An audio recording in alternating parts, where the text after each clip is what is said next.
If you haven't subscribed to my YouTube channel, then click on the subscribe button and press bell icon for daily recipe.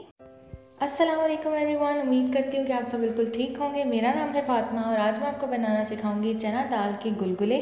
बहुत मज़े के बनेंगे और इसके लिए मुझे चाहिए 1 कप के करीब चना दाल, जिसको मैंने 1.5 कप के करीब पानी डाल के सोक करके रख दिया था तकरीबन 5 से 6 घंटे के लिए। अब उसी पानी समेत मैं इसे ब्लेंडर में शामिल कर रही हूँ और ब्लेंडर में दाल को डालने के बाद आपने इसे ब्लेंड करना है और ब्लेंड इतना करना है कि ये थिक सी क्रीमी इसकी पेस्ट बन जाए, ठीक है, ताकि सारी दाल अच्छे तरीके से ब्लेंडर में पिस जाए। ये मैं आपको दिखाती हूँ, दाल हमारी बिल्कुल पिस चुकी है। चम्मच की मदद से आपको मैं दिखाती हूँ इसकी कंसिस्टेंसी। ये देख सकते हैं आप कितनी थिक और क्रीमी पेस्ट इसकी तैयार हो चुकी है। बिल्कुल आपने भी ऐसे ही इसको बना लेना है। उसके बाद इसको आपने शिफ्ट कर देना है एक बाउल में।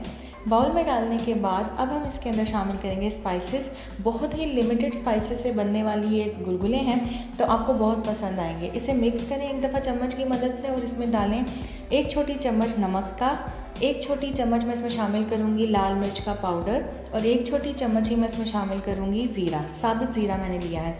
ये डालने के बाद अब इसे मिक्स करेंगे। आपने इसे इतना मिक्स करना है कि सारी चीज़ें अच्छे तरीके से कंबाइन हो जाए, यकजान हो जाए, और जब सारी चीज़ें आपस में अच्छे तरीके से मिल जाएंगी तब आपने इसके अंदर शामिल करना है बेकिंग सोडा का, यानी कि आपने इसको खमीर करना है दाल को। सो यहाँ पे मैं शामिल कर रही हूँ 1/2 टीस्पून के करीब बेकिंग सोडा। ये डालने के बाद इसे मिक्स करें और तकरीबन आधे घंटे के लिए आप इसे कवर करके ढक के छोड़ दें ताकि इसका खमीर हो जाए। इसके बाद आपने तेल को गर्म करना है और ये हमारे गुलगुलों का मिक्सचर बिल्कुल रेडी है। सो आपने थोड़ा थोड़ा करके हाथ में लेना है और इस तरीके से आपने इसे फ्राई करना है। अगर आप चाहें तो एक चम्मच की मदद से, छोटा जो चम्मच होता है उसके अंदर ये बैटर लें और इसको फ्राई कर लें। बहुत आसानी से बन जाएंगे और बहुत मज़े के बनते हैं। जब आप इसे डालें तेल के अंदर तो थोड़ी देर के बाद आप इस तरीके से चम्मच की मदद से गुलगुलों के ऊपर ऑयल डालें ताकि ये फूल जाए और जब ब्राउन हो जाएंगे तब हम इन्हें डिश आउट करेंगे। ये बहुत इजीली बनते हैं और रमज़ान के अंदर ये स्पेशलिटी है सियालकोट की। अगर जो लोग सियालकोट में रहते हैं वो ज़रूर इसे जानते होंगे, वो लोग बहुत खाते हैं शौक़ से।